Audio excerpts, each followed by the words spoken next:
All right, attorney. Okay. All right. All right.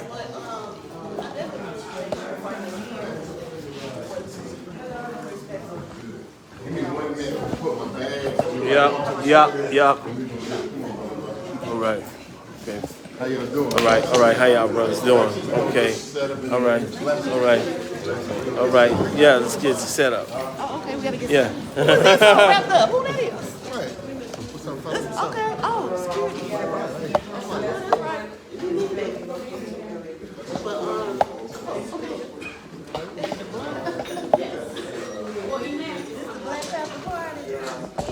I was just stopping by because dude, when I stopped on the corner, dude said, "Where's the Panthers at?" I said, "They might be over there, King." So, just to make sure that, because I have, through the internet or whatever, have been communicating all the way back from Michael Brown in St. Louis when he was down there. And so I know that he was supposed to have some kind of chat. I think he was putting together a picture or so back then. But I don't think they're really real. But yeah, you know, I know yeah, Normal lives, people are going.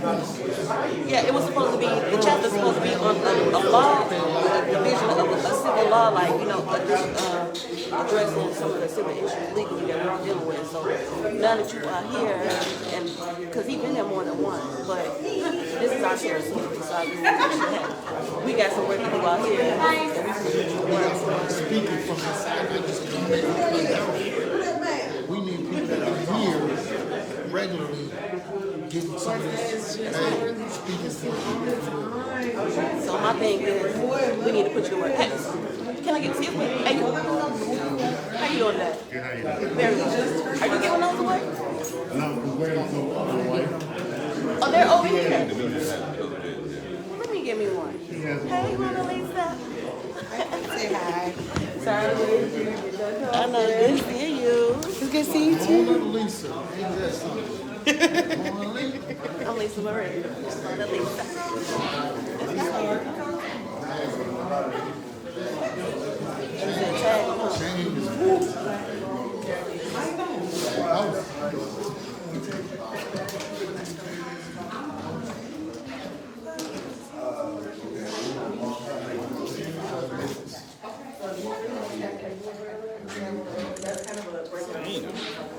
Okay.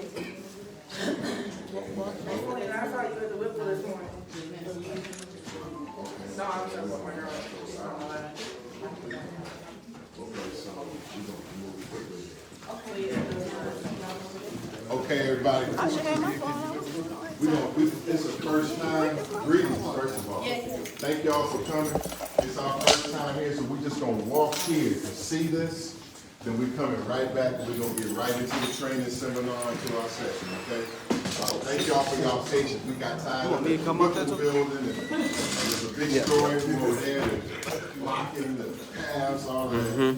But man, we're having a heck of a time here in Minneapolis. So we're gonna be right back. Y'all Okay. walk. Yeah. That's Angela. Yes.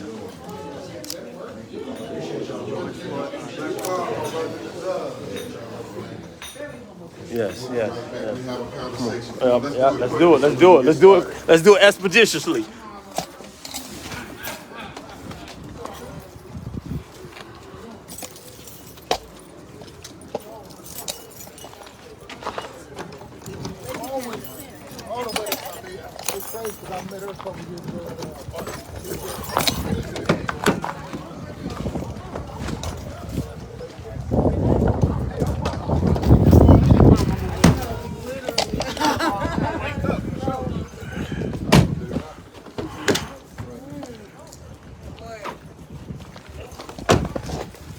Oh shit. Oh shit.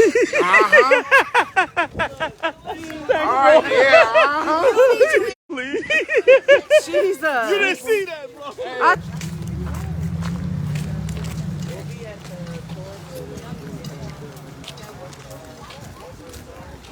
King almost took himself down to get 2 boots on. Here you go, though.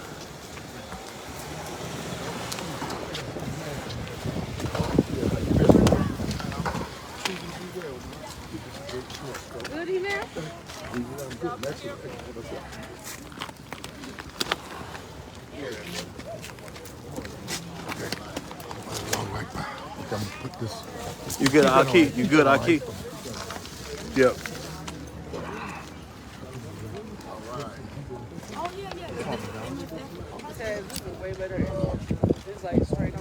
Black power. Black power. Black power. Black power. Okay, we on sacred ground right here. Right. We're on sacred ground, so what we want to do right now, at least what I want to do is reflect for a moment. Can we go off a little bit? On this great struggle that went on here. I want to meditate on the great struggle that went on here when George Floyd was struggling for his life. Derek Chambers' knee on his neck as he struggled for his life right here. I want to meditate on all those of struggle that have come by this spot and all of the great struggles that have been waged to maintain this spot. This is sacred ground, honored ground for the George Floyd. Dante Wright. Yes. Name him. Amir Locke. Name him. Orlando Castillo. Name him. Teddy Bobo. Brian Canoe. Marcel Nelson. Walter Scott. Walter Scott. Justin Tiger. Marcus Golden. Right. Amir Locke. Alton Sterling. Jamari Rice. Mari Rice for sure. Deshaun Hill. Eric Garner. Nia Allen. Michael Jenkins. Winston Smith. Tamir Rice. Senator Clemente Pickling, South Carolina Chelsea. Marcus Sonia Golden. Massey. Sonia Massey. Mike Brown. Cordell Handy. Double down on Breonna Keith Taylor. Scott. Paul Castaway. We're on sacred ground. Look, we honor Minneapolis. We honor your frontline position in the struggle. We are honored to be on these grounds, and we come from a tradition of struggle that brought us here, and we're in the right place. We have the right place. Mr. Barnett, you still on? What's up? Let me find her out, Hold it. Come on, I want you to say something also. South Carolina, Florida, and others came on in here. We thank y'all for receiving us. We respect you. We honoring you, and we come to aid in the struggle. Mr. Barnett? I'm blessed to be here. Circumstances. Of course, George Floyd's words shook the whole world. And we still trying to breathe. Amen. Listen. Still trying to breathe. And in saying that, I'm glad to be here. I couldn't wait to get here. It's my 25th state. And I didn't go to those 25 states on vacation. That part. Be it Emmett Till in Mississippi, the Goon Squad, my big brother here, Attorney Shabazz invited me down there where a black man got shot in his mouth. And a bullet came out of his neck by some deputies. They said they're not going to do nothing. Yet this brother told me to come down there to Mississippi. We sent 6 cops to prison for 135 years. Listen. And he called me a couple months ago and said Michael Jenkins, the one that got shot in the neck and lived, is now a millionaire. Money doesn't erase. I know money was given, but money does not erase the life and souls of these individuals. America has spent over $290 million on the souls of white folks, souls of black folks, rather. Why do I say that? Freddie Gray, 6.9. Jonathan Farrell in Charlotte, North Carolina, shot 9 times in his chest after knocking on a white woman's door, 2.5. I assisted with that case doing press conferences. Walter Scott, South Carolina, $5 million. Y'all want me to keep going? Yep. They spent over $300 million on the blood of black folks when they could still be here. There's no price you can put, whether 27 million or 50 million, on the life of a black soul. That's right. All that we had to go through in my last 30 seconds, all we had to go through to fight as a sperm cell. Then for a mother to birth that child after 9 months. Come on. And yet you got these racist, dirty cops around here, just killing black men wholesale. So I'm asking, if nothing else, Minneapolis, part of the problem in our community is that the black man has got to stand back up. In 1975, the most feared man in the country was a white man. In 2025, the most feared man is a black boy with a hoodie on. Listen. Iced tea and Skittles. So it's imperative that you all stand up, not only in Minneapolis, but in Charlotte, Mississippi, Georgia, and once we get back to our right position, you'll see that things will begin to change. But it's not going to change, black man, until you all stand up in every community. Rise up and let your voice be heard. And trust me, something will happen. Something will change. I'm hopeful in that. I've seen myself personally get 26 cops locked up. I don't brag about that because I had to spend time away from my own son to try to get some dirty cops locked up. So I'm asking you all to stand. Those are my words today. Stand up, black man. Yes, listen. Black power. Yeah, Black black power. power. Black power. All right. Black Lawyers for Justice honors you, Minneapolis, in your frontline position in the struggle. Black Panther Movement honors you in your position in the struggle. Excuse me, brother. Yes, sir. National Reparations League leaders from Florida, Rick Rashad Singleton, he honors you. Imam Akbar and Rashad, y'all close us out. Then we're going inside. I come out here today. Hope y'all can say it with me. Say, I am a black revolutionary. A black revolutionary. I am a black revolutionary. A black revolutionary. And I am a black revolutionary. black revolutionary. Black power. Black power. Black power. Black power. Black power. Black power. Black power. Black power. And a strong black military to black that call at this hour. My name is Ambassador Sheikh Imam Akbar Abdullah Kareem, and I am a black revolutionary in the spirit of the Honorable Dr. Khalid Abdul Muhammad, and under the teachings and guidance today of our Dr. and Attorney Malik Zulu Shabazz, who goes in the spirit of our chairman, the Honorable Hashim Ekanaton Nzinga. And black power? Black power. Black power. Black power. Black power. Black power. I say because we have a knee on our neck today, socially and politically, in the person of Donald John Trump, and he comes in the spirit of Michael, or what is his name? Andrew Johnson. And Andrew Johnson is the guy who vetoed the whole entire full and complete Emancipation Proclamation.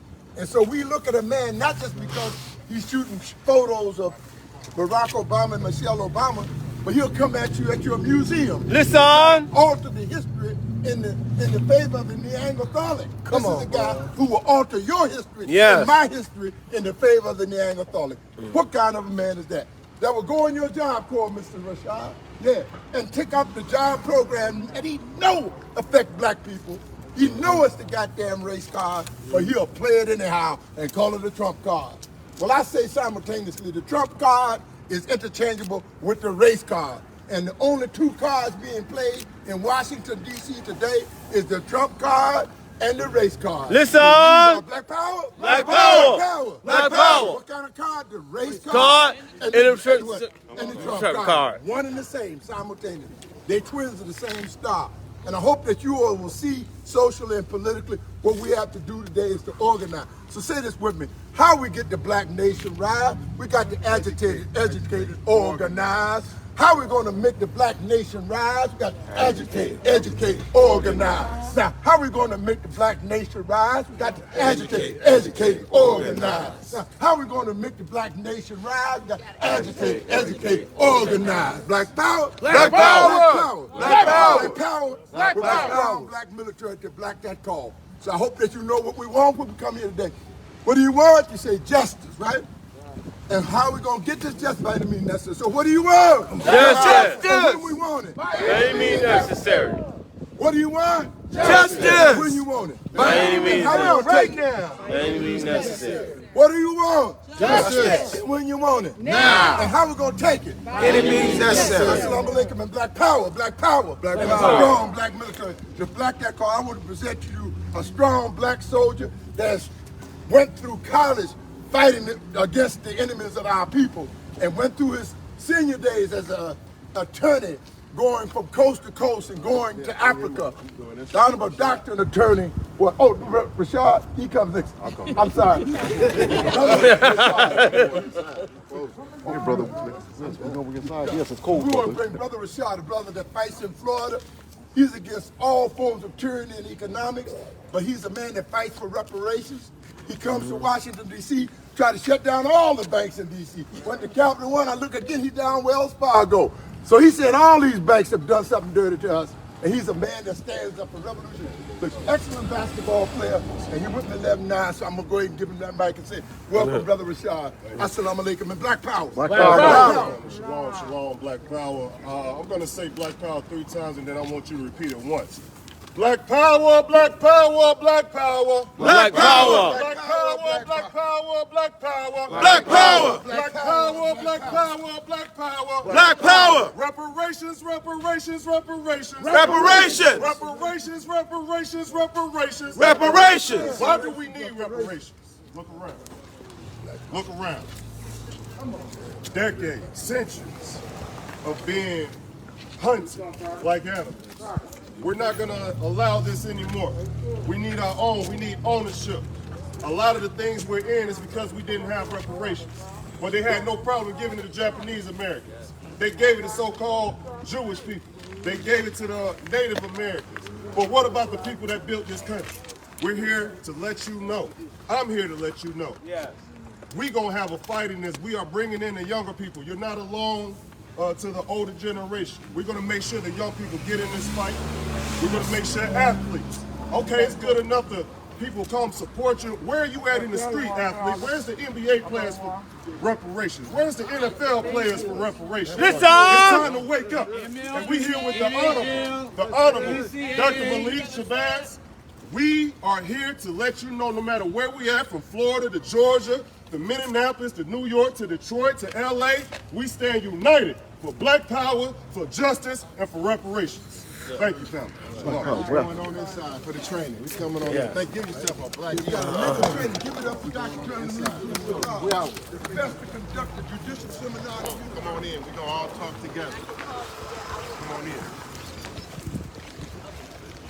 Watch that ice. Watch that ice, professor. Watch that ice, professor.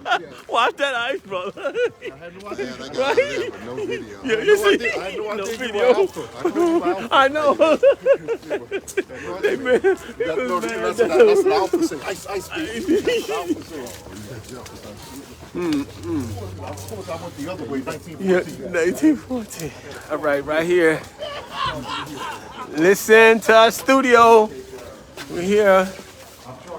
All right.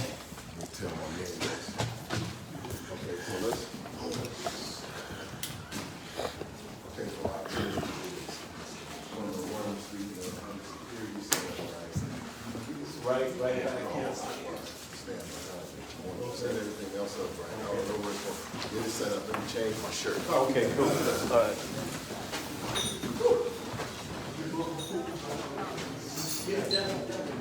What's up, Doug?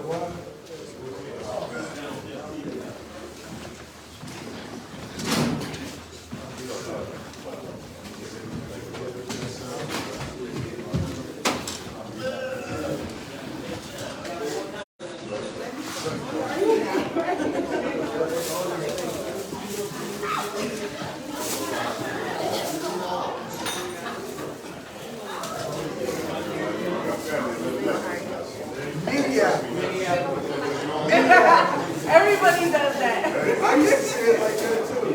Minneapolis? Yeah, like Indianapolis. Yeah. I'm saying it wrong. Yeah. Minneapolis. Yeah. A little country. That's okay. Every artist that come here to perform, they're like, Minneapolis, every single time. I'm like, thank you, Minneapolis. Everybody in the crowd looking like Yes. So everybody, for those who want to attend, what's happening next is we're going to be at the Thor Building on Pendleton Penn Avenue on the 5th floor. We have food. We have a panel of some amazing local and national leaders, who some are here. And we'll be there till 10 o'clock tonight. So you're welcome to join us. It's free and open, but it's about dialogue. Allies as well. We'll be doing nation building, so you are welcome to join us. While the chairman is getting ready, we'll have a couple of brothers or strategies. Okay. He said he's going to start. Brother speaking. Brother, he said give him 6 minutes. Yes, ma'am, and Rashard, if y'all want to warm up the space, or you can warm up.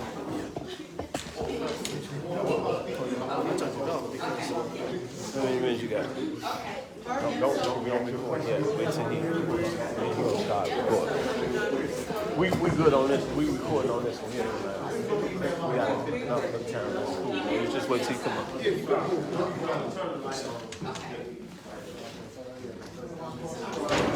You're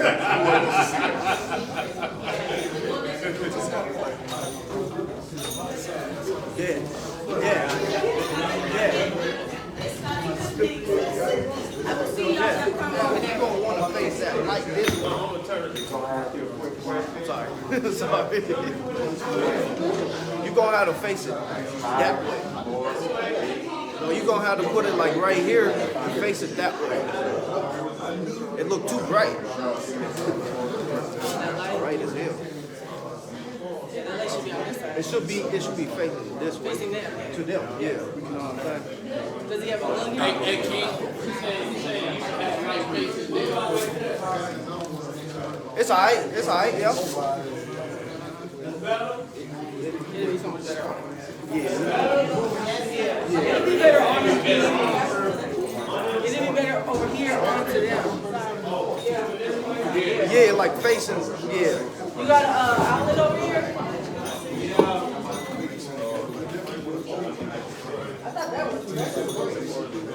Yeah,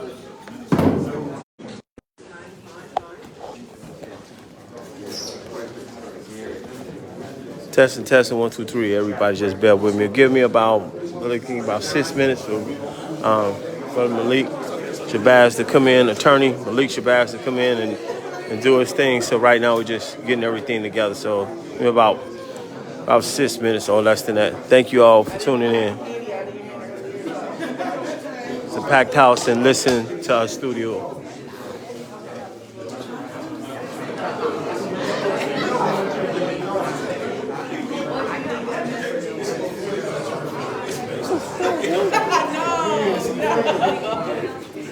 Never, girl. How you doing, brother KingDemetrius?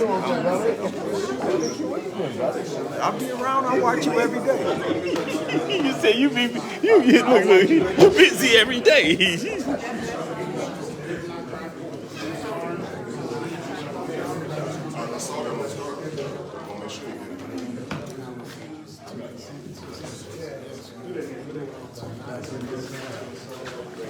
Anybody back can get one?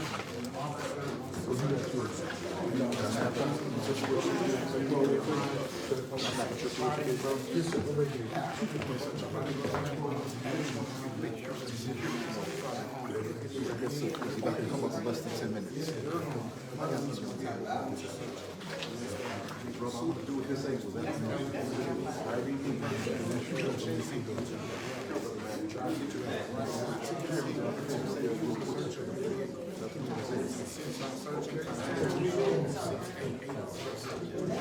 He put it in his hand.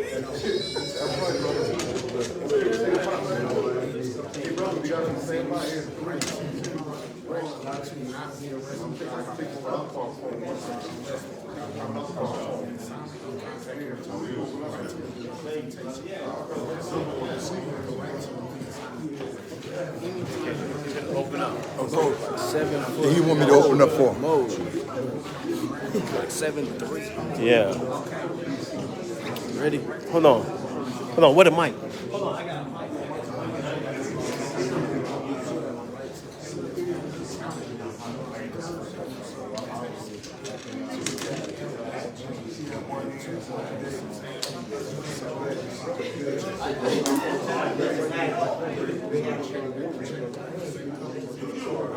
Yeah.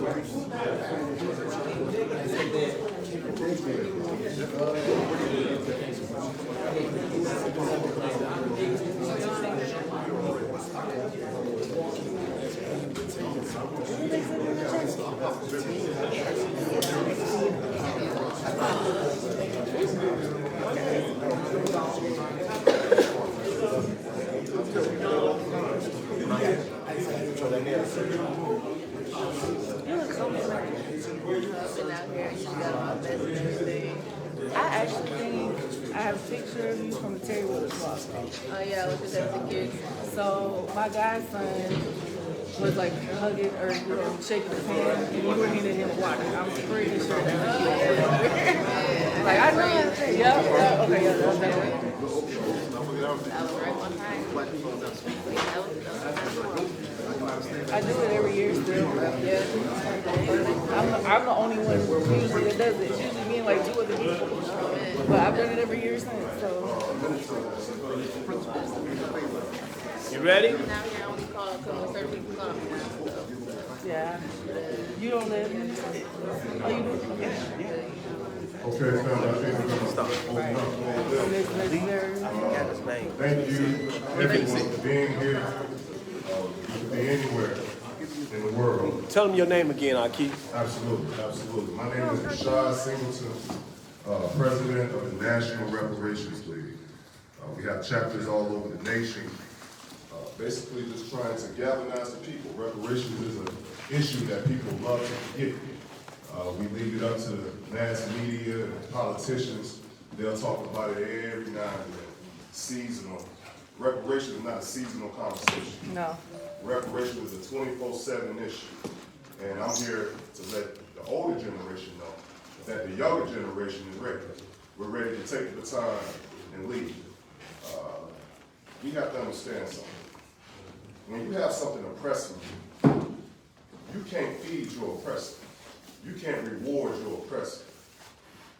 If we keep giving our money and our lives to entities that don't care about the one issue that can help save our people, we're never going to get the true liberation we seek and desire. All right? They gave it to Japanese Americans. This on. Japanese Americans ain't never picked no cotton. They didn't have their children taken from them. Mass rapes. Understand the first human trafficking was our people. Where's the justice for this? This is not an issue we're going to sweep under the rug. But it's not always just about slavery. We can bring it back to some of the older folks in here. Y'all remember redlining. You remember white folks telling you you wasn't good enough. What did that do to your mind? Where's your PTSD treatment? They get PTSD treatment to the military when they come back from war. But what about growing up in the 60s as a black person? Where's that treatment at? And then they had to raise kids, i.e. us. How did that affect us? How did that affect them being a parent? It's a serious issue, an issue that we won't let die. Hold these politicians accountable. I don't care if they're running for school board. Ask them how they feel about reparations. Because if they don't care, that might be the person that's trying to take Martin Luther King out of the books. That might be the person that's trying to erase Malcolm X. If they're trying to erase those leaders, you know they're not going to talk about reparations. So that's all we're trying to do. Ignite that fire that our elders have already laid the ground work for, and to also get the other people that should be in it. You know, these major stars, we don't depend on celebrities. We don't really count on too much, but hey, man, we support y'all. Support the people. Support the people that put you in these positions. Me and our good brother, Dr. Malik Shabazz, we was in D.C. last year, right in front of the banks. These banks who profit off our enslavement. Know where you put your money at, brothers and sisters.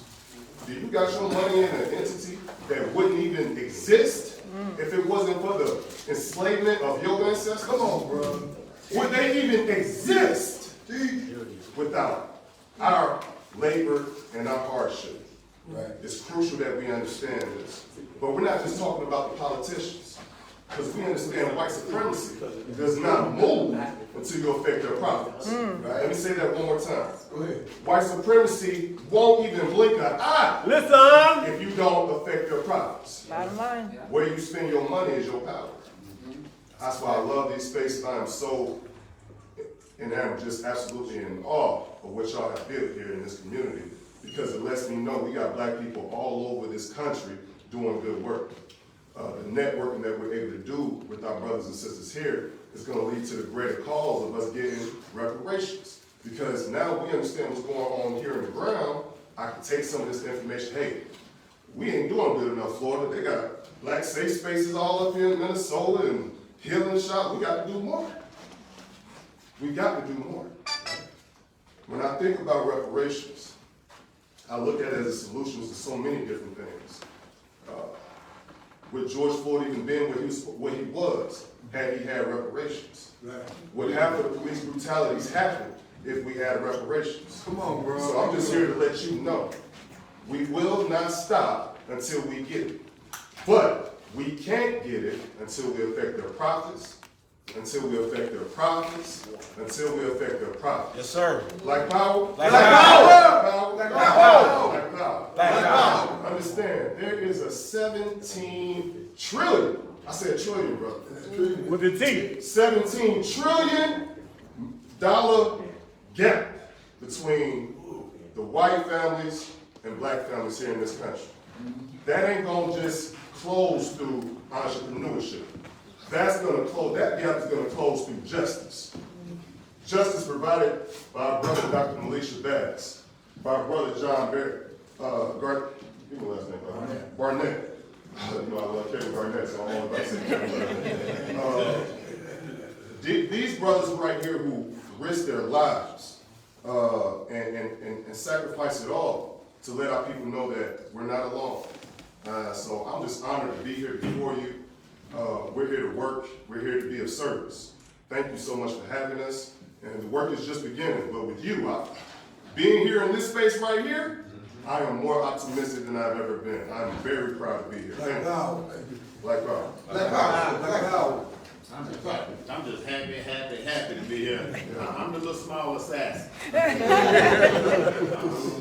in the middle, but I love dealing with the legal part of it. Now, I'm blessed. I work with about 33 lawyers. I don't know if it's on I don't think so. Yeah. So I work with 30 lawyers. I'm from Charlotte, North Carolina. Now, before Brother Malik comes up, I will tell you that my life started in 1994. I had 11 friends in prison in South Carolina. So I'm in church. And they had a quartet singing. Y'all know they had a quartet singing. They sing all night long. So I went home, and then my grandmother told me there had been some shooting on the back roads where I lived at. So in this little small city called Floyd, South Carolina, I went to the backwoods, back area where we hang out at, and I seen my friend standing still, and there was a body laying on the ground. Body laying on the ground, I get out of the car with my church suit on, and I realized it's the body of my brother. Brother's laying on the ground, gasping for air. I don't know if you all seen death. I've seen it a couple times, and it's something you don't forget. Right? Elijah Muhammad told me it takes about 9 seconds for you to remember something good. If I asked y'all, where was y'all at New Year's Eve 13 years ago, you probably wouldn't remember. But it takes 2 to 3 seconds to remember something bad. Whether you was touched inappropriately, whether the police pulled you over, whether you got arrested or beat up, it takes 3 seconds. So I get out of the car, see my brother laying on the ground, gasping there. I asked my friends and my homeboys, you know, where the place where we tap box at, the place on. I said, what happened to my brother, Robert? He said he'd been shot. Shot by who? He said, Chris. I'm looking at Chris, my cousin, 16 years old, my brother was 26. I said, why did he shoot him? He said he shot him over a pair of tennis shoes, the Reebok pump. You remember the 90s? Yep. Reebok pump, you would pump the shoes up. It was the wrong side, size 8 instead of size 9. I'm still watching my brother take his last final breaths. Bullet had one in his back. I said, what did he shoot him for? He said it was the wrong size. He got mad. My cousin had that minister society mindset. That boys and men mindset. So my brother gave him the shoes after he bought the shoes at the mall. It was wrong size. Chris said, take the shoes back. And he used the N-word. And after he did that, it was the wrong size. Chris said, you're going to take these shoes back. So he points a gun at my brother. My brother turns around and said, I'm not going to fight you with a pair of tennis shoes. He shoots him once, shoots him twice. When he hit the front, he shot him the 3rd time. Wow. Watch my brother take his last breath. A year later, we went to the Mean Man March. Mr. Pendleton was there. Jesse Jackson, now Shorty. I was there. I was there. That's right. I told him to write one brother in prison. I came home and started writing my brother's killing in prison. And then I started Truth, Healing, Under God. Anybody say truth? Truth. Healing, and ever since then, I've been working with fine attorneys across the country. And the brother that I'm about to bring up now, Malik Zulu Shabazz. I used to watch him on CNN, making America mad. Nobody, he called me and told me about the Emmett Till case in Raleigh. He couldn't make it to Raleigh, so I went to Raleigh looking for that old lady that lied on Emmett Till. Y'all remember that lady? And he whistled at her. And he said, Johnson, he's in your state. And ever since then, we've been connected like Batman and Robin. And now he's here. As you see, he's tapping me on the shoulder like, hurry up. I'm trying to do the introduction. Can I do the introduction, y'all? So we're going to introduce to y'all. Nobody, my big brother. I've been hanging around this guy almost 5 years. Attorney Malik Zulu Shabazz. He is the premier lawyer for our civil rights organization. So y'all give him a hand no longer, no delay. Attorney Malik Zulu.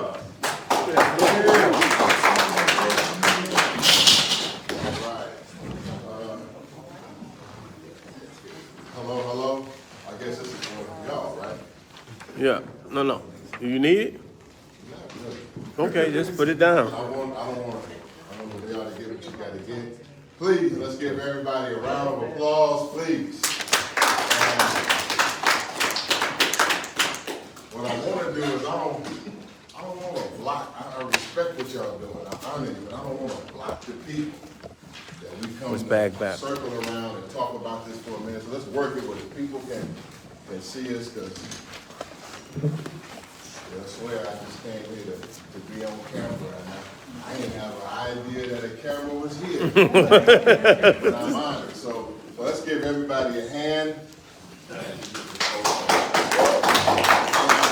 Thanks for coming. I want to make sure everybody here can see. Okay, so fine. All right, so I'm going to do it like this then. I'm going to swerve to the side. I got y'all here. Chair Alexander. Okay. Giving honor to God, I bear witness that regardless to land, label, or language, that there is but one God. Y'all stand up, please. Let's get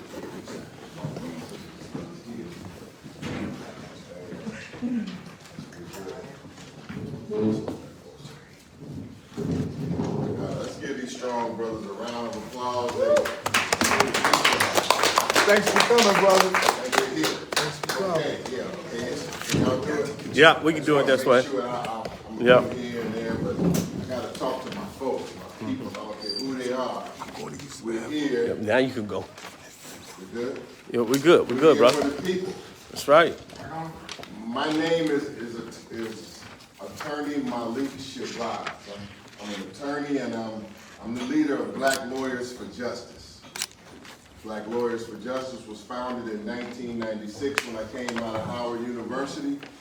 And it reflects what I was taught at Howard University, that I should give my entire life and my career towards the defense and justice for my people. Along the way of doing that, my mentor, Khalid Abdul Muhammad, passed. And when he passed in 2001, he was the chairman of the new Black Panther Party. I was his lawyer and his spokesman, and when he passed, I was thrust to take over his position then. So I became the Black Lawyer for Justice and the Black Panther, and I gave neither one of them up, quite obviously.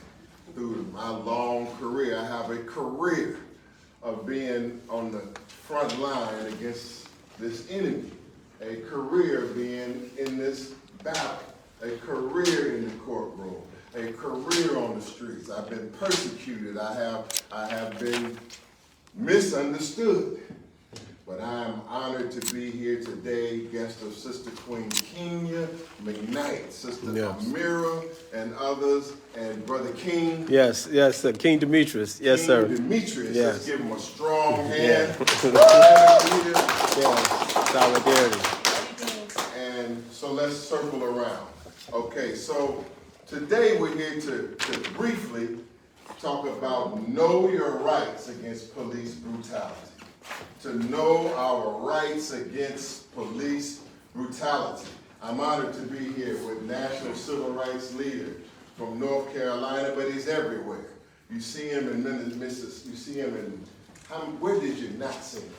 You've only not seen him in South Dakota or Montana or Idaho, but you've seen him everywhere else because he's a tireless and fearless advocate for justice. I'm talking about John Barnett. John Barnett, you got a better hand than that.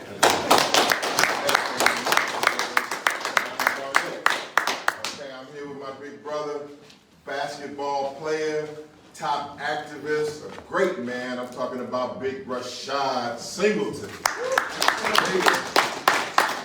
The National Reparations League and on the point for reparations. And Imam Akbar here, who's on the point for the Black Panther movement. And our man, the legal point, Brother Akbar, is the national ambassador of the Black Panther movement, is on the Panther point. And so we here, man. We in the house, and we're here And I brought all these leaders here from around the country. Leader out of Cincinnati, and a strong security here. Let's give Brother King truth and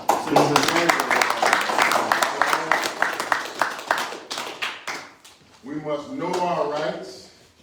We must know our legal rights. We must have self-defense. We must have organization. And we are here in hallowed grounds of struggle. We recognize and we don't take lightly that when we step on these grounds here in George Floyd Square, that we're standing on hallowed and sacred grounds.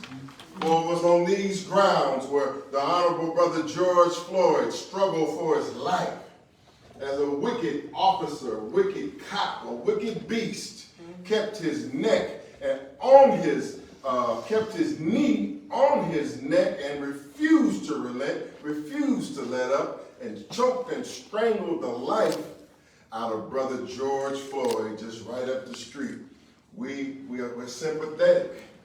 We empathize and we're compassionate and we're very humbled to know that we have been invited and we stand on what we consider sacred ground.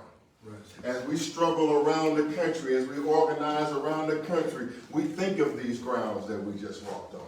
We think and we embody George Floyd in our memory.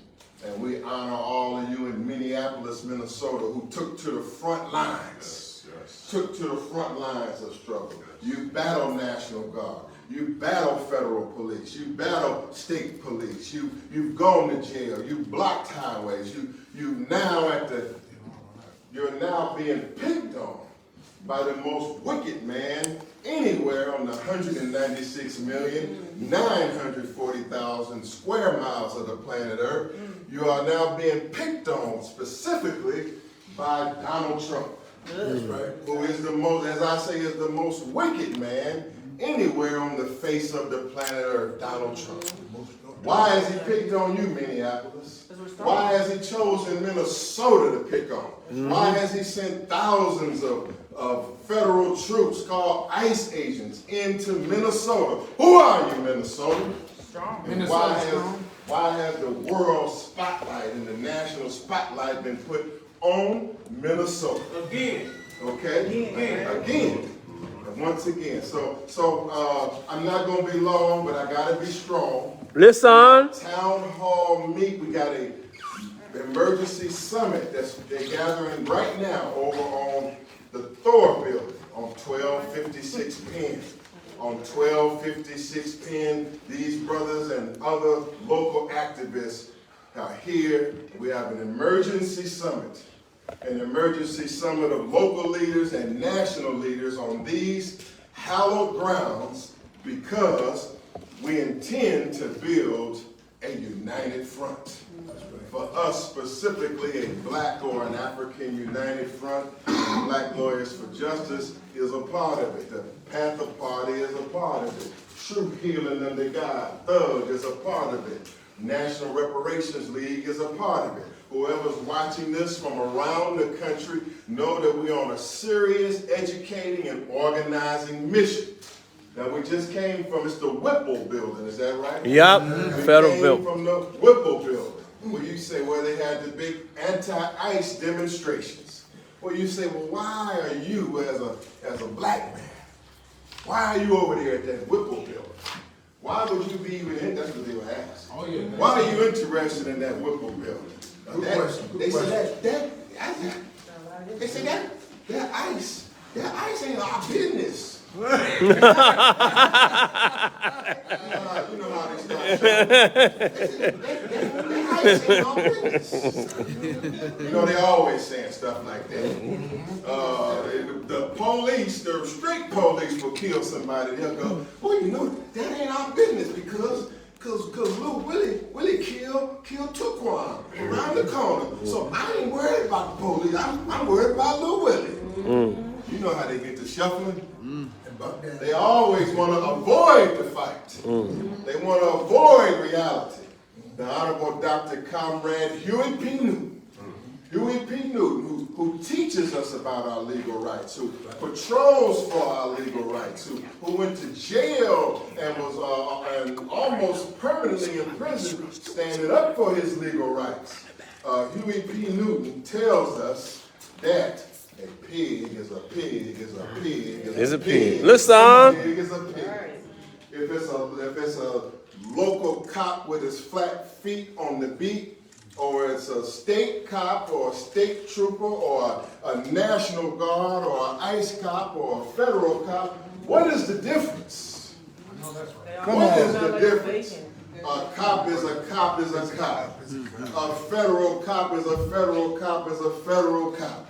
And so we're here to open this subject up by saying we're teaching legal rights. I'm here to teach you, give you some pointers on legal rights. When can we be, as you have it in your hands here, when can I be detained by police? How do I know if I'm being detained by police? Do I have a right to remain silent? Must I show my driver's license to police? Can I refuse to consent to searches? Do I have a right not to be arrested without probable cause? Right to legal representation. Can I film the police? Checkpoints and ICE. This would take about 2 hours, and sometimes I teach this subject, it may go on 4 hours. So I can only touch on some of these things and interact with you and give it to you to let you know that we are here on a legal rights information campaign. That we want you to take this information, embody it, copy it, and we will make it available through the scans and through others that are working with us. And we are trying to build a culture of accountability and patrol against the police by arming the citizens and arming the police with the knowledge of the United States Constitution and what it allows and what it doesn't allow.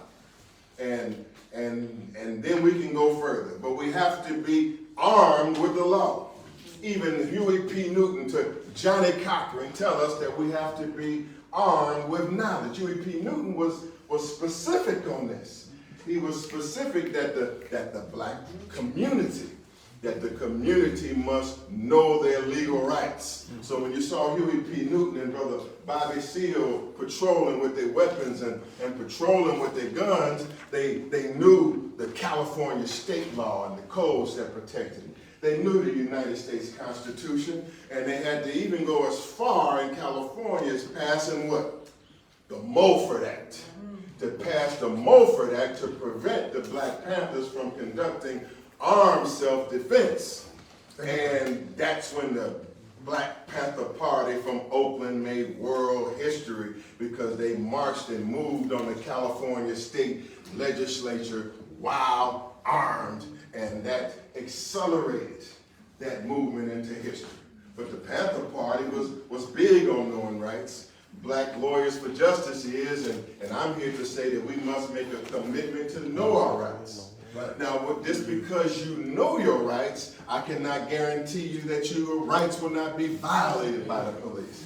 There are many persons, such as some of my clients. Some of my clients, 2 of them are some of the most famous police brutality victims in America that are alive.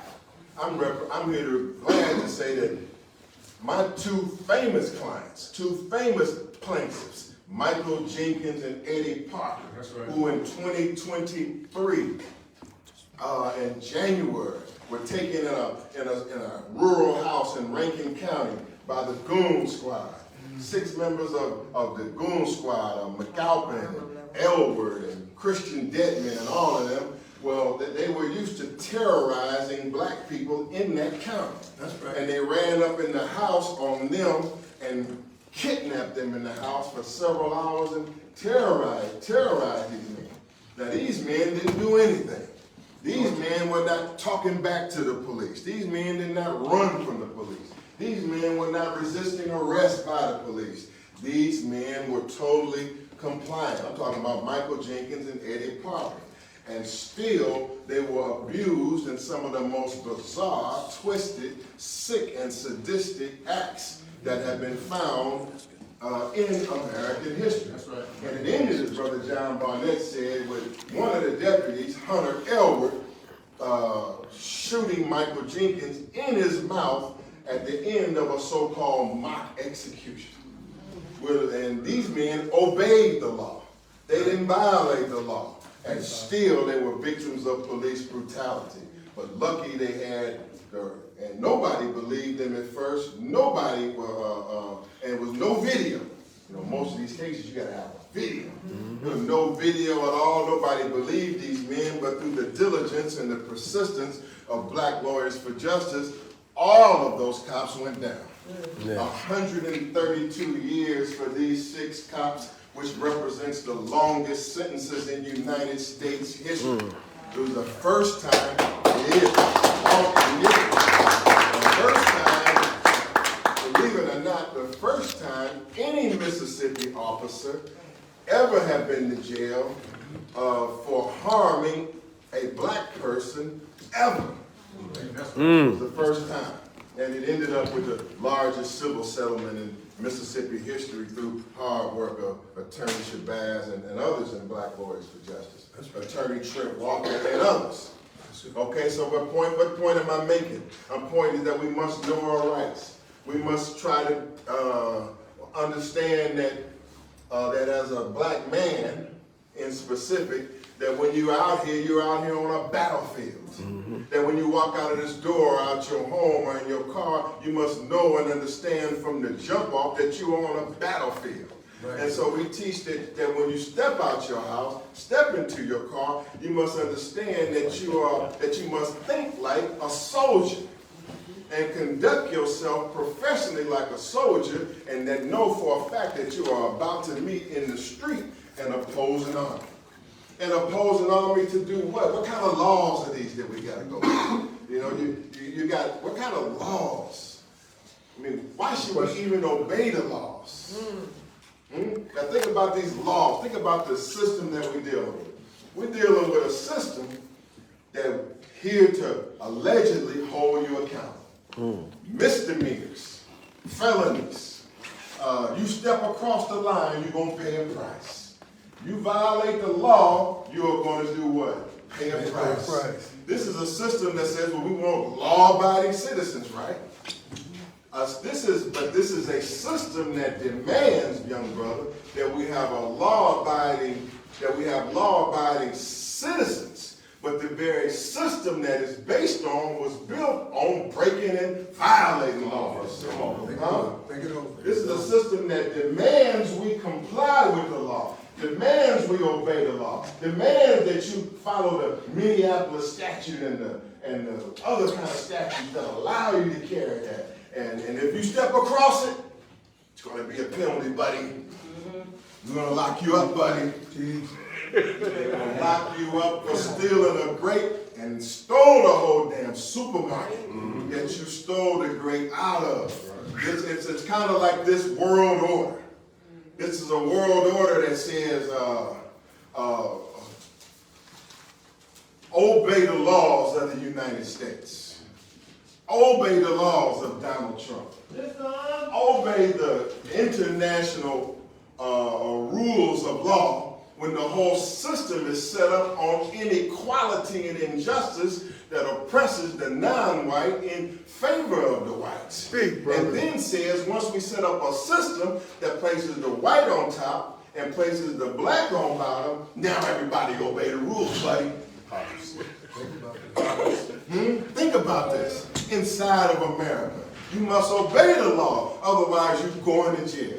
You must obey the law, otherwise I'm going to put you on probation. You must obey the law, I'm going to put you on parole. But the system that's set up that puts you on parole or on probation or in jail or in prison, it was founded and rooted in slavery, founded and rooted in discrimination, founded and rooted in Jim Crow, found and rooted in inequality. So it's an unequal and unjust system that now says, obey the law, buddy, or you're going to jail.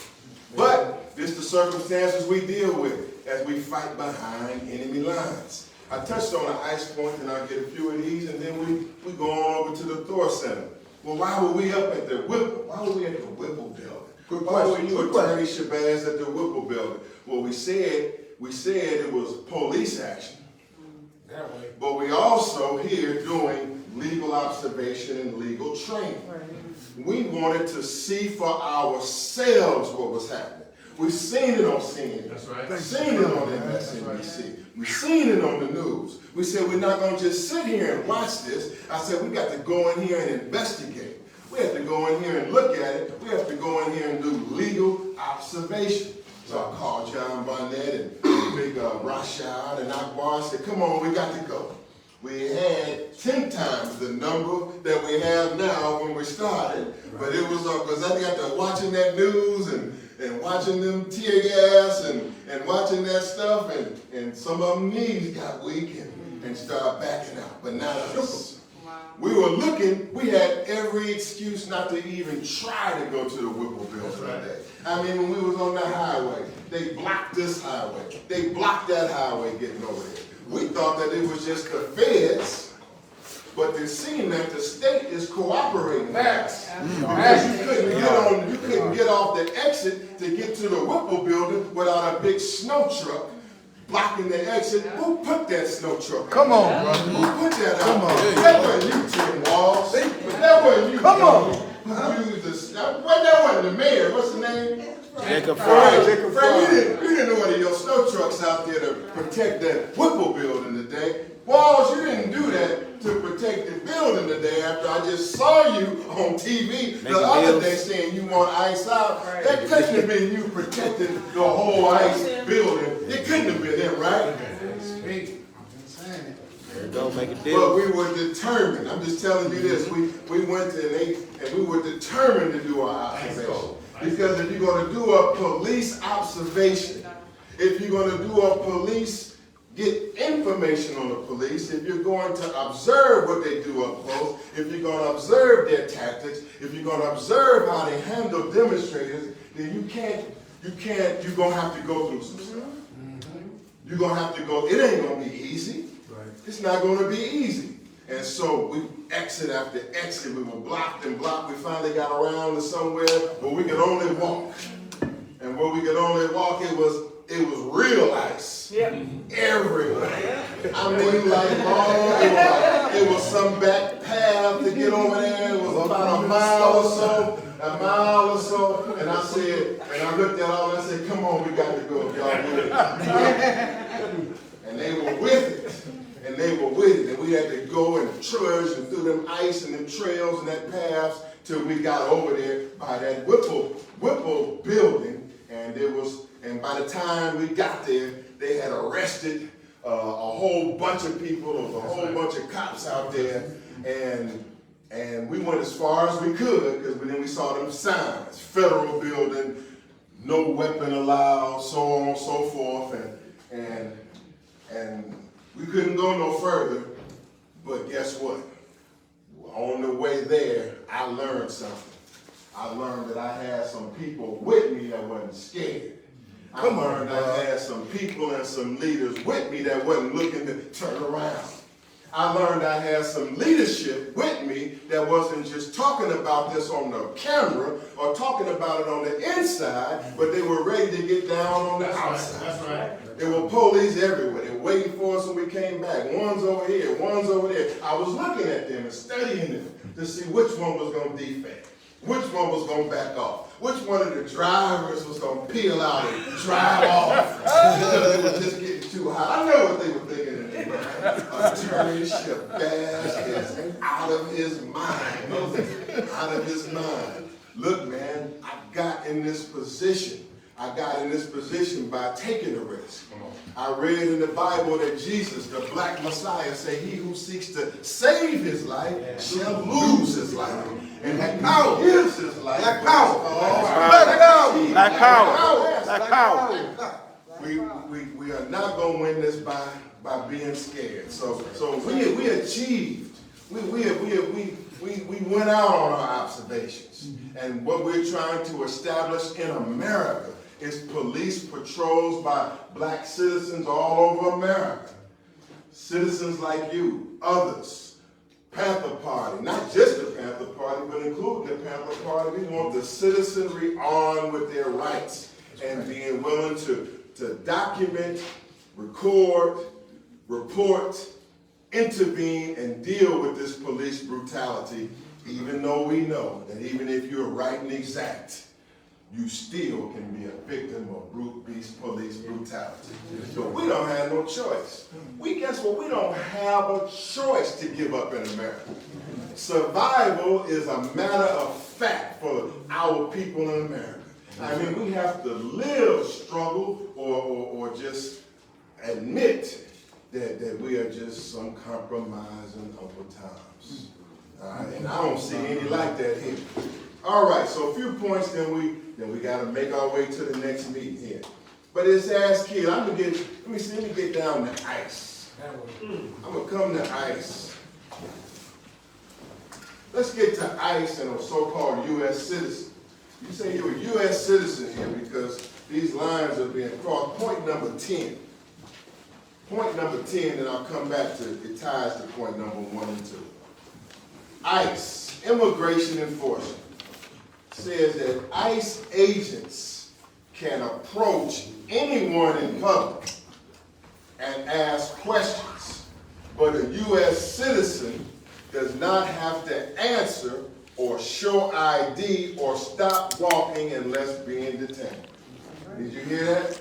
ICE can approach any one of you and ask questions. But if you are a U.S. citizen, you don't have to answer them, show ID, or stop walking unless you are being detained.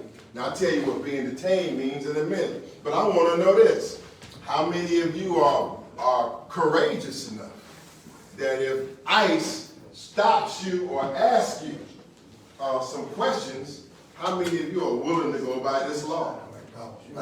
Meaning if ICE, yeah, I see the look on your face. Now, the one thing to teach this is another thing to deal with it on the streets. You don't have, if you're a U.S. citizen, you don't have to speak to them. You don't have to show ID or even stop. Okay? Be the ICE agent, man. Can I see your ID? I need to see your ID. You have to stop. Am I being detained? No. Okay. All right. What's the point here? Be comfortable with ignoring the police when you're in the right. Don't answer questions from the police just because they ask you. The moment that they start questioning you and you start answering questions, they know that you don't know the law and they will begin asking you anything. And even if you have done nothing wrong, still it has to become a policy in our community where we don't answer questions from the police. In this case, ICE. In this case, ICE. When you say ICE, they only after the Venezuelans. They only after the Mexicans. They only after the Puerto Ricans. That's not true. That's not true. ICE is after the Somali. ICE is after the African. ICE is after that Jamaican, that Jamaican brother or sister that's here. Well, some of y'all say, well,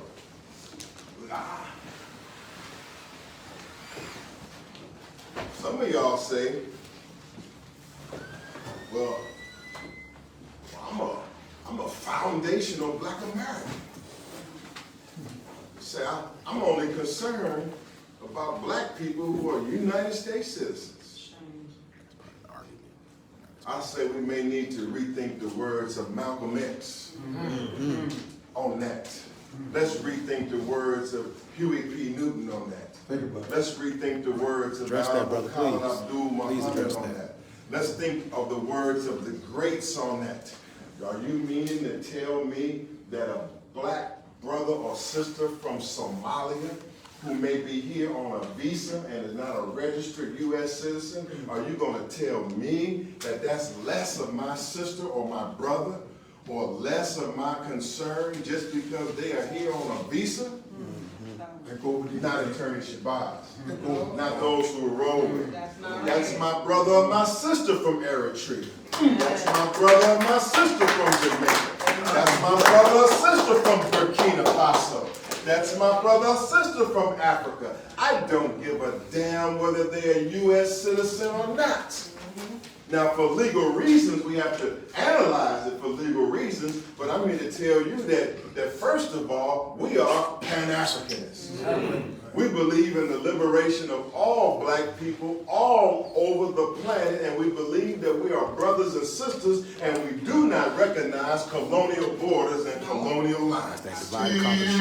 We do not separate myself from my Jamaican sister or brother from a line drawn on the map, and the damn line was drawn from stealing the land from the Indians, stealing the land from the indigenous, murdering the Mexican, colonizing the West Indies, colonizing South America, and I'm not going to be no colonial puppet and start backing up your borders and saying, well, I'm with you, boss. Come on, bro. Here we go. I'm Crispus Attucks, boss. Here we go. Here we go. First nigga here. First nigga here. First nigga here. Remember me? There it go. That's Uncle Tom. There it go. Now, of course, our heart, our minds are for the black man and woman of America in the West. That's where we're born. We believe we are God's chosen people, but we're not sick with it. Well, we're going to say a brother or sister that looks just like me, is just like me, is not my brother and sister because they don't have an American passport. As Malcolm X said, if you haven't been an American and you are not American, you are sitting at the table, but you are not dying. Ask Donald Trump, are you American? Ask Donald Trump, are you American? He just got through last night letting you know that you niggas are monkeys. Listen! Letting you know that I don't care if you've been the president of the United States and your wife has been the first lady of the United States. According to me, Donald Trump, you niggas are monkeys. That's not right. And you notice when he turns. But I'm here to tell you this. Look, hey, I'd rather be a monkey than a donkey. Listen! Huh? Come on, bro. Can we get hashtag? We're going to teach on more of this. We're going to teach on this. I think that's the trend of this thing of the night. Look, man, we're going to teach on more of this, but we got to wake our people up. We got to wake our people up because our people can become immobilized through bad thoughts, yes, sir. okay? Yes, sir. All right, so back on ICE, okay? So, again, you have to just know in general, for ICE or police in general, you have to know how to walk away. You have to know how to not answer questions. If they surround you or they look like they're holding you, you ask the question, am I free to leave? That's the first question you ask the police, or am I free to leave, or am I being detained? Now, that's the rule for ICE, but that's also having a reasonable suspicion that they've committed a crime. Now, you must have an articulable, you must have some facts that are easily articulable and identifiable that lets you know that that person is worthy of being stopped and interrogated. And that interrogation must last no longer than 25 to 30 minutes. If you have a valid stop and you're holding a person, then you must determine whether they have committed a crime within 30 minutes or not, or you must raise up off of them, leave them alone, and let them go. Even if you don't say anything. If you don't say anything during the stop, that will be to your advantage. Because all they can do is ask you. If you say, where were you? We don't ask the question, sir. Don't even say that. Don't even say that. Where were you? Am I being detained? Where you going, Bilal? Where you going? Where you going? Being detained? Yes. We're detaining. Stop right there. Oftentimes we get into debates with the police, which I discourage. When you get to asking the police why they stopped you and doing, that's when you start getting into a debate and things can go downhill. If he's detaining you, he's detaining you. If he's going to search you, and first of all, it's a limited search. That's another subject matter. He can't just randomly walk up and search you. A police officer really can only search you if you're showing a weapon. It's a search if you're being detained, a search is only allowed if the person presents a threat through like a bulge in the pocket or the jacket. There is no such thing as a cop or ICE or any cop detaining you and just going through your whole body, going through your pockets and doing all. That's a violation of the law, okay? And then at that point you should say, I don't consent to this search. I don't consent to this search. Hopefully that will come out on the body cam footage. Some of these battles you can fight. You might win them on the spot. You might not win them on the spot. But what are you doing? You're preserving your evidence for your attorney. Then your attorney can come back and fight through these things. So you never consent to a search. But if they detain you, they only have the right to search you for a bulge in the pocket. They ain't got the right, I'm saying you got some dope or nothing on you, but they ain't got the right to search for dope in your socks or none of that. They don't have it, but they often do that if you don't know your rights, okay? Then in 20 or 30 minutes, they have to confirm whether they have probable cause to arrest you. And if they don't have probable cause, they have to raise up and leave you alone. The less information you give them, the better when you're on foot. If you're in a car, it's a little different. If you're in a car, well, you have to show ID. Why? Because you've already contracted that you're a lawful driver, and if they make a stop, it's considered to be reasonable suspicion that you have committed a traffic violation. And therefore, you have to show them the ID. I don't advise getting into it with the police in a traffic stop and getting in the back and forth with them and why did you stop me and cussing them out and going forward. I'm not saying that I don't respect some of y'all who are watching or who are out here that have cussed out the police. I'm not saying that I don't see y'all on video sometimes and throw up my fist when some of y'all are just outright cussing out the police and going buck wild on them. I mean, because as a revolutionary, I like your spirit. You got that rebellious Nat Turner type, Assata Shakur type spirit. I respect it.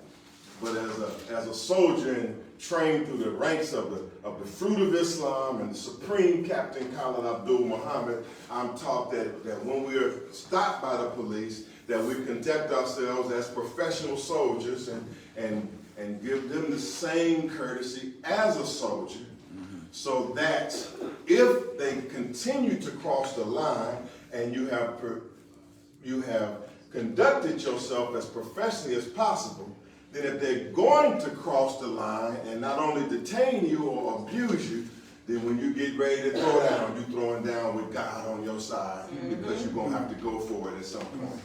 At some point, a man is going to be a man. If you're a professional soldier and you're still going to abuse or walk over a man, then the man has to be willing to stand up and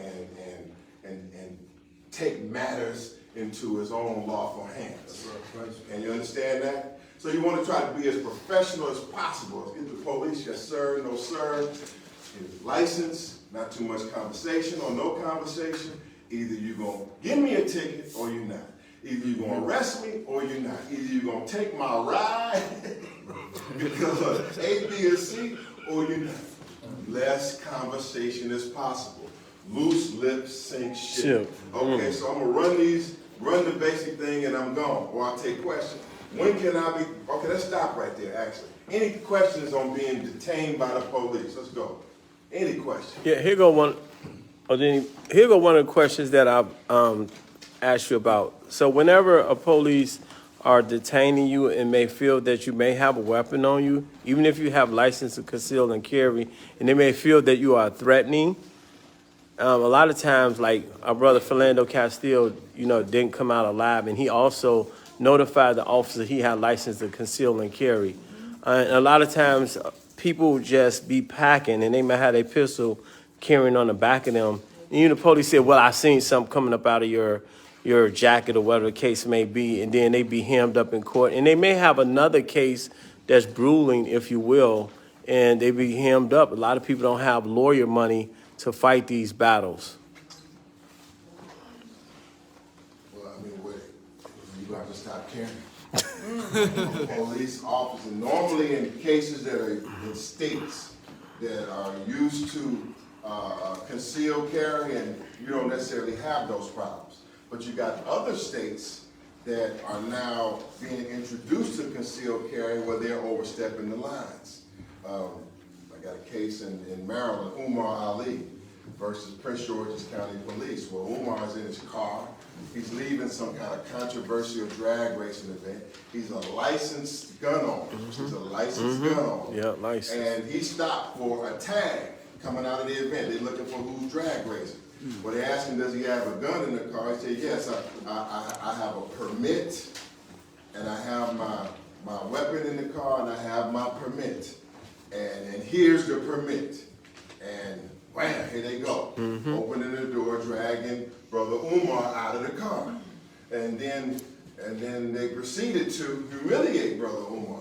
Not only did they drag him out, not only did they pull him out of the car, they refused to read the permit. The permit says that in Maryland, it says before taking any law enforcement action, contact the Maryland Gun Center. I don't know if the permits here say something like that, or others. It says before taking any police action, you must call the gun center to say, is Umar Ali permit valid? And then you check, and then you can either let him go or not. What did the police do then? And what have the courts had a hard time understanding since then? They have a hard time giving the black man that right. They didn't give him that right on that day. What did the cops say? It's all on video. They said, what did the cops say? You're not working, you're not working. The permit on the back of it say you can carry 24 hours a day. It mattered not whether he was working. You're not working, you're not working. Another sergeant on the scene, take him away, take him away. Nobody wanted to call the gun center. Nobody wanted to read the permit, so they ended up putting him in a police car, taking him halfway away, then finding out 20 minutes later or so that the permit was valid. Then they bring him back to his car, which is ransacked from being searched, and they say, I'm sorry. Okay, say, I'm sorry. Okay, look, I've been fighting that case for 3 years. I fought that case for 3 years. I was in state court, and these are battles. The case was taken on contingency, meaning that there's got to be lawyers that will take these cases and they don't even charge. They'll just do them, and if we win, we win. Okay, but you will have a battle. But these battles are important, and we have to have lawyers that will fight them. So we fought it on the trial court level, and the judge didn't respect the law or didn't respect none of that. What I'm telling you, that permit and what the permit says, well, that's based on a Maryland law. And there's a special Maryland law that says how you treat a lawful gun owner. And you're supposed to read that permit. You're supposed to, before you detain them or put their hands on them, you're supposed to go through certain procedures. They just ran roughshod all over that. And the judge tried to run roughshod all over that. But I just came out the Court of Appeals 3 weeks ago. Came out of the Court of Appeals 3 weeks ago, and I'm planning on changing Maryland law. I mean, I'm anticipating from how that argument went and how weak the government argument was. I'm anticipating my opinion on that case to come out publicly, and it will have to be recognized by the police and the county attorneys and all of that you cannot just run roughshod over Maryland law 4203 and 4206 and run roughshod over that permit. And once I hopefully am able to achieve that and get that message out, it could have some effect. Man, and what are we dealing with? We're dealing with a hell of a fight. Yeah, definitely. We're talking about years of fighting behind the lines, fighting with appeals, spending money just to establish that right. But that's what I went to school for. And others, y'all will face that.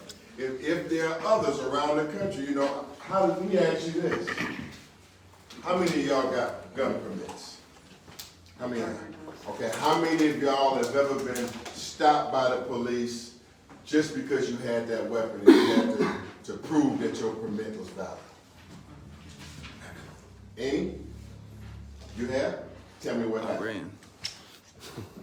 They asked to see my permit, and then asked me to step out of the car while they checked.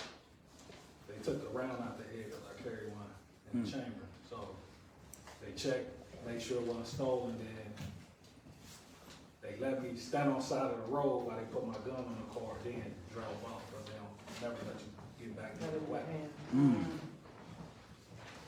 Okay. Now, why were you stopped? At that time, I didn't have a license. Allegedly. Okay. But why were you stopped before they found out you didn't have a license? They gotta search it. Yes, just running the plates, just saying who I was. They never gave you a reason. Just running the plates. Yeah. Okay, we're gonna have to pick this up at the Thor building, because we've run out of time here. But this is a pregnant subject. This is a very pregnant subject. I'm gonna give a word here, then I gotta move to the next venue, and I want y'all to study this. And I want y'all to, if you got follow-up questions, contact me. But how many of y'all just commit to knowing your rights and standing on your rights? That's what I want to know. Knowing your rights and standing on your rights. Okay, so. Okay, we're gonna finish at the Thor building, but. Okay, this is a quick word. So this is a map you can throw down on this subject all night. When can I be detained by the police? You can be detained by the police only if there's reasonable suspicion. The main question you need to ask right away when they start questioning you is am I being detained or am I free to leave? And the answer is no, you're not being detained, or yes, you're free to leave. Walk the hell away and don't look back. You don't have to show ID to the police.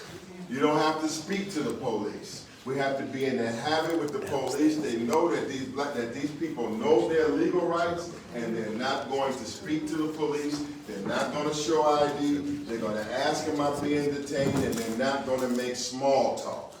Loose lips Sink ships. 3, do I have a right to remain silent?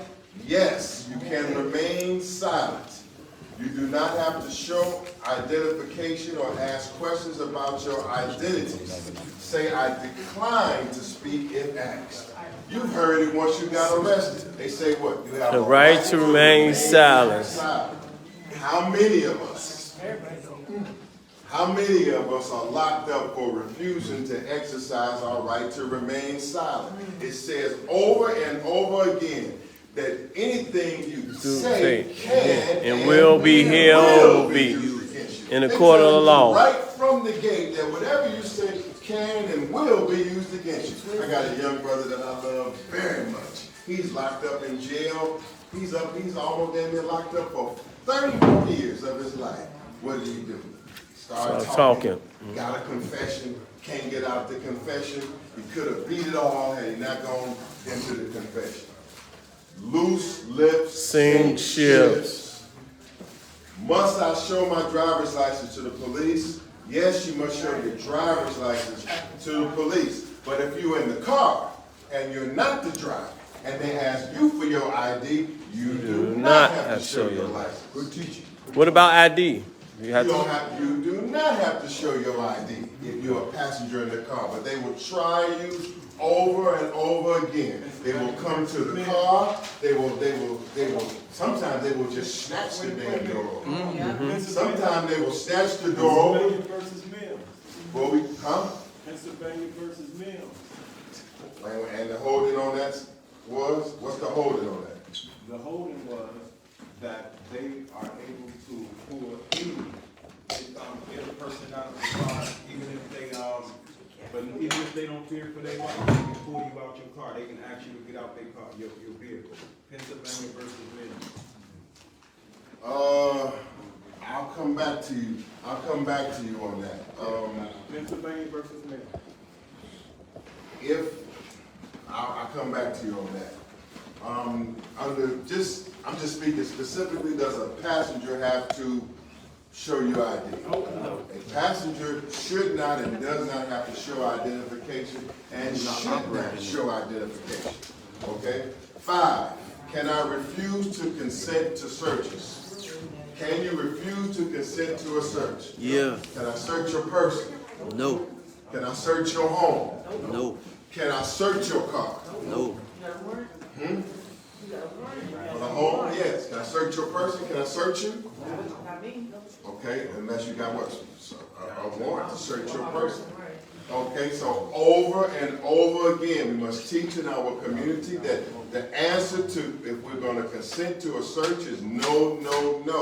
If they start searching, or it's like they're going to try to come on that door, that passenger or driver's door, and just open it up anyway, or it looks like they come into your house, knocking on that door, you must articulate so to get on record on that camera, no, I don't consent to a search. All the rest of that talk, it could get jumbled up on the body cam video and everything, but one thing you want to get out clear, no, I don't consent to the search. That's going to win every time we come to court. Even if you're a criminal defendant, you can get all of that thrown out. Right?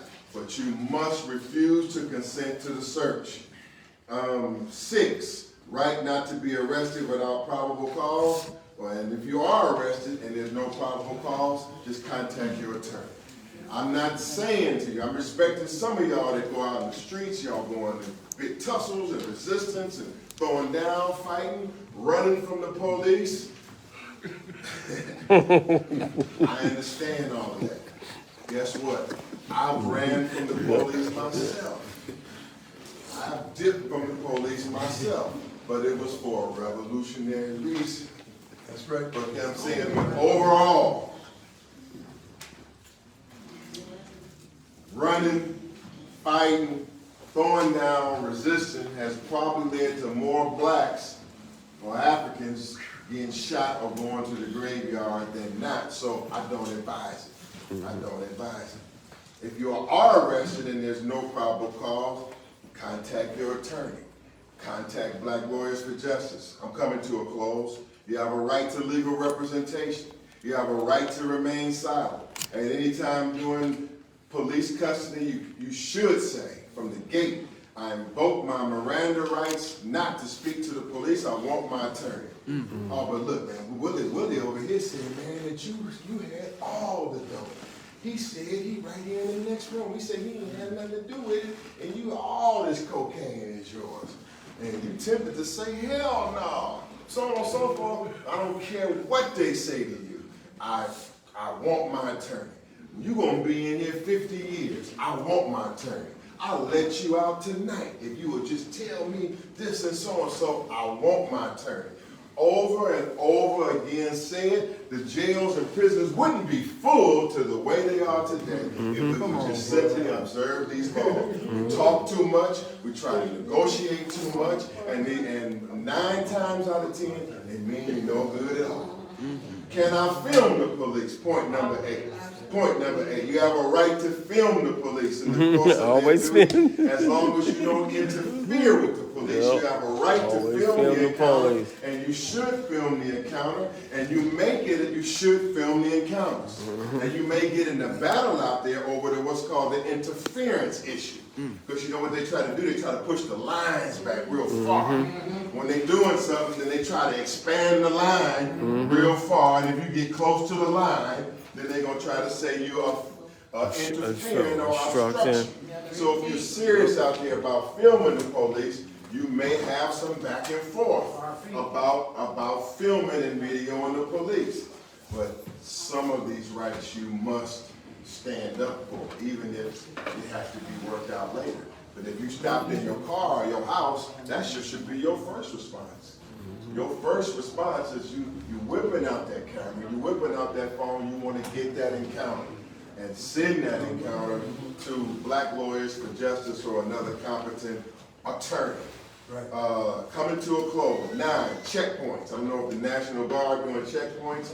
We're from Washington, D.C. They're doing checkpoints. Right. They're doing checkpoints here. Checkpoints are illegal. Checkpoints are only legal if every single car is being stopped at the checkpoint. Checkpoints are only legal if every single car is being checked at the checkpoint. But if they only stop in black males, they only stop where they look like to be Latinos and others, it's not a legal checkpoint. Point number 10 goes over with ICE. Final ICE rule here says ICE, again, can approach anyone in public and ask questions. They can. But a U.S. citizen does not have to answer, show ID, or stop unless being detained. And so if you are a U.S. citizen and they insist on detaining you, insist on stopping you, insist on holding you, and you are a U.S. citizen, you do have a legal action. You do have, now they try to make it hard on your case by you having to sue in federal court, and it's a sue under the federal tort law and all of that, but you should stand on that law. Stand on that law. ICE cannot detain a U.S. citizen over their immigration status. But you must know this, they can act like federal agents over non-immigration crimes if probable cause exists or agents have a valid warrant. That means ICE rolling around here can see you doing something or allegedly doing something, and they can detain and stop you and can perform an arrest, even if it's a non-immigration matter. And what does that mean? That means ICE is your business. Because if ICE is rolling around here, it's just like another cop that can detain you or stop you for any misdemeanor or any felony. They can act as federal agents, and you must be on the lookout for that. And we as black people could not say ICE is not our issue, because if they were driving by here right now and they didn't have an immigration question, they still could come in here and try to question us about something else or deal with us on something else. ICE agents can only search a home with the consent of the occupant or with a search warrant signed by a judge. Look, repeat after me. We must know our rights. We must know our rights. We must stand on our rights. We must stand on our rights. We must know our rights. We must know our rights. We must stand on our rights. We must stand on our rights. This is just a glimpse. This is a seminar I teach. I have it online. I'll do it at high schools. I'll do it for organizations. I can get into it further, but right now we're going to go to the Thor building, and y'all join in there. I'll pick up on this there. The other leaders are there. Our family there. Food is there. Everyone is welcome to there.